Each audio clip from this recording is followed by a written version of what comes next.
Ang pangit na ang tulog namin. Walang talang doon sa Jud.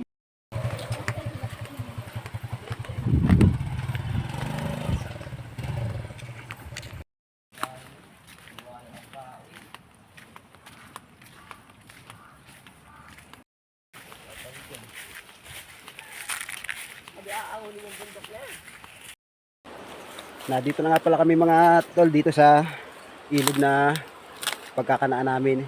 Medyo labo pa rin, saka malaki pa rin ang tubig. Ito yung ilog na pinuntahan namin ngayon dito.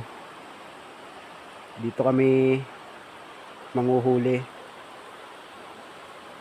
Baka makakaswerte dito. Nandun yung aking dalawang kasama. Nag-aayos sila ng kanilang gamit.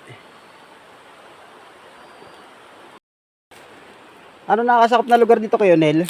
Ha? Ano nakakasakop na lugar? Atingay? Magdalena? Oo. Balanak. Balanak, Magdalena? Oo. Dito nga na nga pala kami sa ilog ng Magdalena.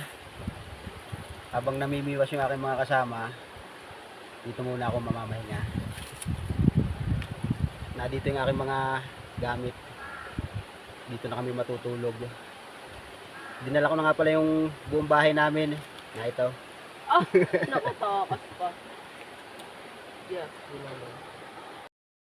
tanggalin mo muna. Sa kanya na, yung kawayan Kaya pa. habang namimiwas sila, Ito. dito muna tayo, relax lang. Yeah. Ito kung mo doon. Ang ikli Yan. naman. Suot ko na naman aking mahiwaga salamin. Siguradong siswertehin na naman kami nito. Ito ang aking magandang salamin, pampaswerte. Kaya yung aking mga kasama, namimiwas. Buti na lang, dala mo rin. Yan. Naggagawa pa rin sila ng isa pang pamiwas para madami kami mahuli. Kaya maganda pa inibuhay. Kukunti pa yata ang pain na rin batang are.